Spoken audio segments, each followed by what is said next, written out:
Last day of summer, chapter 39, UFO. Otto was first, then Sheed, then Time Star, the brilliant blue portal snapping shut behind him. Stepping onto the stage of the empty auditorium, it was hard to tell if they'd come back to the right day, year, or century. Where are AM and PM? Asked Sheed. There was no telltale golden footprints anywhere. Time Star shrugged, rechecking the digital display on his device. Says we're in the right time. The auditorium doors were intact, no stampeding time suck damage. The three of them pushed through into the empty outer corridor, then outside the school, which was also not damaged. The entire building looked whole and unscathed. The day remained hot and incredibly still. Descending the high hill, Otto's stomach flip-flopped. Had they failed? A familiar old-timey red car, last seen upside down near Mr. Archie's store, motored by. Its driver, the car collector, Mr. Green, gave a short horn blurt and a wave. Otto, Sheed, and Time Star followed the car's path to the intersection. It stopped while other unfrozen cars passed, then turned into traffic. The three of them erupted into cheers. They hopped up and down, high-fived, danced. Time as they'd always known it to be before Mr. Flux came to town. Or so they thought. Main Street was alive with Fry citizens bustling on about their day. All the lamp-posts stood upright. All the cars sat on their tires. No debris was frozen in midair. Sheed and Otto were ecstatic about another successful adventure. Time Star said, "Where's Petey? When Petey stopped his younger self from creating Mr. Flux, it must have sent a ripple through time so none of the terrible things we left behind ever happened." Otto leapt onto the curb when some little kids kicked scooters past him. "Grandma's not frozen then?" "She shouldn't be. No one should be." "What about Petey?" Sheed said. "Why'd he disappear like that? Where'd he go?" Otto pointed up the street. "Let's go where we usually find him." The door chimes at Archie's Hardware signaled their entrance, and they were greeted by a young, pimply-faced clerk they'd only ever seen in a yearbook photo. His orange apron said Sylvester. He asked, "Can I help you?" "Careful," Otto said. "Mr. Archie around?" "Oh, yeah, he's shelving some glue guns in the back." They moved into the depths of the store and found Mr. Archie doing just as Sylvester said, shelving new, shiny aluminum glue guns next to carpet shampooers. She'd said, "Yo, Mr. Archie?" He turned, and he wasn't the jolly, rosy-cheeked man who always greeted them with a smile. Same face, same height, a bit more bulge to his belly. Not cheery, though, not the guy who loved elephants. Something was wrong here. "Otto and Sheed, what can I help you with?" Otto couldn't find his words. The change in the man was so apparent and disturbing. "Well," said Sheed, shaken by this new Saturn Mr. Archie. Time Star stepped in and shook Mr. Archie's hand vigorously. "How do you do, Mr. Archie? I'm Otto and Sheed's older cousin, and I was telling them I used to be friendly with some kids who went to Fry High back in the day. Guy named Petey was one of them, and the boys said they thought he worked here sometimes." Mr. Archie's face crinkled. "Peter Thunkle? Work here?" Otto and Sheed, "You know better than that. I wouldn't trust that thief with a single nail in this store. Not after what he done." He snatched a dusty handkerchief from his back pocket and dabbed at his eyes. "Excuse me, I got a shipment of plungers I need to unpack." Disappearing into the back room, his diminished sniffles trailing, Mr. Archie left them among the empty guns, glueless and clueless. "A thief?" said Otto. Maybe the new Petey wasn't the improvement they'd hoped for. After a quick call home to check on Grandma, "I'm fine, boys, why wouldn't I be?" They spent the last day of summer wandering around town. Sheed was still in his black suit, though the stovepipe hat had gotten lost somewhere in time. No one questioned this new, formal look of his. Everyone in Fry had seen stranger things. They got some barbecue from Mr. James, petted some puppies at Dr. Medina's, tossed a frisbee with some Fry High kids until they were tired and gasping. Time Star let them lead, Otto noticing how he sneaked glances at Sheed every chance he got. Without a word and no outward sign of agreement, they stuck to safe, normal, unlegendary activities. After Mr. Archie's surprise, they feared what else may have changed due to their time meddling, so they seized onto every recognizable thing they could, lest they be surprised by some other drastic, unexplained shift in some once familiar person's looks, speech, or anything, really. All that wondering wore them out something terrible, though. With no bikes, they began the long walk back to Grandma's. The street they strolled had sparse country lazy traffic that never exceeded the speed limit. Every passing car startled starlings into flight. The clouds meandered, the sun slid across the sky, a dog barked somewhere far away. Their bright yellow house in the middle of green, wavy grass appeared on the horizon like a sunrise. Time Star said, I should probably return to Harkness Hill. See about getting back to my own time. Wouldn't be good if Grandma saw me. Sheed cocked his head. Time Star's mention of Grandma had been a little too casual. Your grandma? Time Star said, yours. She'd probably think my clothes were weird. She'd squinted, scrutinized Time Star's face. Otto leapt between the two of them. That's probably a good idea. We'll walk with you. You lead the way. The whole march up Harkness, Otto made a point of positioning himself between Sheed and Time Star, hoping to prevent what would be catastrophic recognition. For surely, if Sheed recognized a grown-up Otto, he'd also recognize his adult self's suspicious absence. Guarding Sheed with the truth presented a different problem for Otto. He wanted one last private, desperate word with Time Star, something he couldn't do with Sheed on his heels. Sadly, he could think of no maneuver to change the situation. On top of Harkness, where they had first met Mr. Flux, Time Star appeared over the county with longing.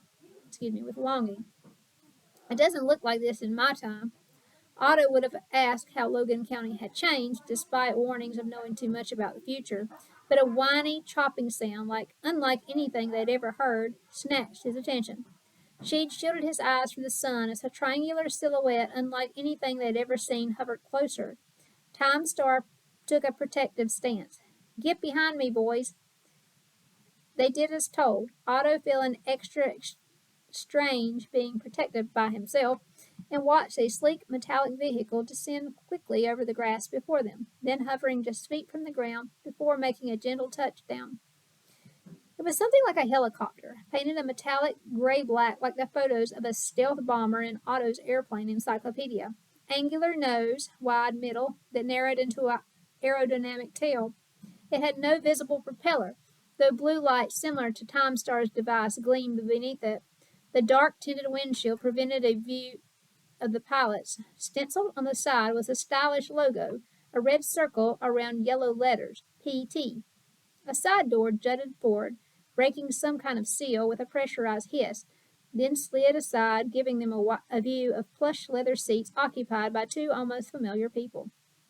Popping his chrome safety harness, a barely recognizable Petey Thunkle leapt nimbly from the cabin. Hi there, fellas. Long time no see. Chapter 40, The Last Deduction of Summer. The same way that Mr. Archie was unexpectedly down, Petey in his tailored gray suit, fancy haircut, and eyeglasses that looked cooler than eyeglasses should, was unexpectedly up. He was perky and bright and excited. Was that what was messing with time did? Made people switch personalities? She, happy to see Petey and happier to see such a weirdly neat vehicle, couldn't keep away. He flung himself at Petey, and Otto followed suit, nearly tackling the changed man. Through the rough and welcome hugs, Petey snaked a free hand for a shake from Time Star, who asked, What happened to you? Petey glanced over his shoulder. There was another passenger in the vehicle, their face hidden by shadow. He leaned forward, whispering, I listened to me. Old me went to the Turing Institute, then MIT. They built some prototype engines that would go on to revolutionize daily travel, leading to the interstate skyway system. Then She'd formed a T with his hand. Time out. What's a skyway? Petey laughed. It hasn't expanded this far out yet, but by the time you two take Flyer's Ed and get Flyer's license, there should be several hover lanes operational in this part of the country. Otto felt lightheaded. Are you saying you invented flying cars? Not exactly. The engine, not the car. Well, they're not really cars. Lev ports is the technical name. No need to split hairs. She gasped, possibly hyperventilating. You invented flying cars. The passenger is in Petey's. Levport spoke up. Darling, are you okay out there? There was something about that voice. Petey waved with his left hand, a silver band on his left ring finger, like Time Star's. I'm fine, Dumpling. Chatting with friends. To she. Yes, if we're keeping it simple, flying cars are a product of my company, Petey Tech, though that's nothing compared to my greatest invention. He motioned to the time travel device dangling from Time Star's belt. Haven't quite figured it out yet, but I'm close. Obviously, I succeed, or none of us would be here. About that, Otto said, referring to his notes. How are we here like this? You disappeared, and the world changed. Why do we remember Mr. Flux and the Clock Watchers? Petey shrugged. I could get into a lot of dense theories on space and time. Could explain that since we were all disjoined from the time freeze for such a long period, the time-changing ripple effect hit us differently than anyone else. Or I could give you the best, though not particularly scientific explanation. Logan County makes everything weird. Otto chewed his pencil. How to document that? Entry number 80. Logan equals weird. Always. She traced a finger over the PD Tech logo. Why'd Mr. Archie tell us you're a thief? He used to love you like a son. Petey gave a mighty eye roll. He still loves me like a son. He has to. He's cranky because, well, Anna, could you come here a sec, honey? Anna Archie, or was it Funkle now, stepped from the left port in a shimmering gown with large diamonds strung like ice cubes on her necklace. The stones winking sunlight, though none of them compared to the boulder weighing down her left hand. Hi, everyone. She didn't seem to recognize Otto and she. That stung. But Logan equals weird always. She looked healthy and happy. Her face hadn't changed a bit. Petey's fingers intertwined with hers. Your dad is still saying I stole you out of Fry. Anna shook her head. No one can steal me. I go where I want, and I wanted to go with you. I knew you were destined for big things. She punched Petey's shoulder, playful. When we're done here, let's take Dad for a ride in the Levaport. But he loves seeing the other side of the clouds, so he'll forgive you for one night. Petey said, Duty calls, fellas. Wait. She pointed to the Levaport cabin. Can I see inside? Otto's heart sped up. Please say yes, Petey. Sure, Petey said. You too, Otto? No, thank you. I'm all ticked out. She'd frowned. Suit yourself. He leapt into the vehicle, leaving Petey admiring the landscape with Anna, and Time Star looking at Otto warily. You want to talk? Otto said, Come on. Leading Time Star, Otto circled the Levaport as if admiring the exterior in case she could see them from inside. That vehicle was the farthest thing from Otto's mind. He flipped his pad open with one hand, referring to his notes. I figured it out, you know. Figured what out? I don't know what you're talking about. There was lightness to Time Star's words, the sound of playing dumb. Otto expected as much. You lied about a bunch of stuff. I think you had to because there are real rules of time travel, and you were skating dangerously close to breaking them. The things you're not supposed to change. Things? You said it over and over again for a reason. Yes, Time Star confirmed. Near the Leveport's tail, away from prying eyes, Otto faced the traveler. And you lied about coming back to see us battle the laughing locust. Why on earth would you make such an accusation? A grin was starting to form. Because your device takes you to the same location in the past or future. It's why we had to lure Mr. Flux to the auditorium, so we could be in the auditorium the day Petey created him. That means in the future, you opened your portal on Harkness Hill to drop in on Mr. Flux. You meant to be on the hill. Today. Time Star rocked back and forth on his heels, crossed his arms, puckered his lips as if he might start whistling casually, faking innocence. Otto flipped through his pages quickly, checking notes and deductions from the day. He continued, When we were on the roof with Witching Hour, you said the time freeze gave you wiggle room with the rules of time travel. You chose today, so you could do something you wouldn't be allowed to do on a day when time was functioning normally. Time Star twiddled his thumbs, having fun now. Time travel is heavily regulated in the year I'm from. So much so that when anyone attempts it, our time bureau can easily track them to almost any day and place and snatch them right back. Almost any day. They can't track you here because of all that happened. Here and now confuses their equipment. You can't ever say Logan County strangeness isn't good for something. Wild the Lies, the superhero nickname, the fake year, made up stories about sightseeing trips through time.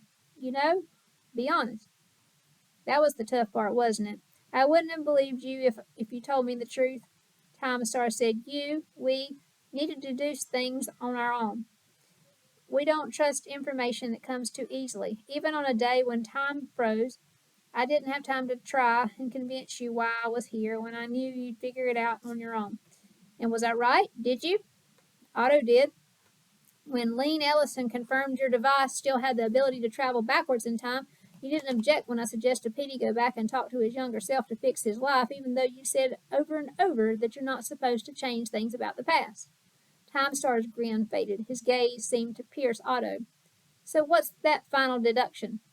Otto flipped to a specific page, the one he'd written on back of Mr. Archie's store when he and she found the upside-down car. He reread it, asked himself if he was absolutely sure. He was. You can't change things about the past, Otto reiterated, then showed Time Star his answer. Entry number 39. Deduction. People aren't things. Otto said, Old Petey gave young Petey just a little information, and young Petey changed. Look what happened. Flying cars. And you want me to change. To be better, less selfish, less jealous. Otto could hear Sheed squealing over whatever cool thing he found inside the love port. So I can save him. Time Star clapped slowly. Deducing has always been my favorite. How? You said the sickness is in his blood, that he can't be saved. Under normal circumstances, that's absolutely true. He spread his arms wide as if to hug all of Logan County. But look where we are.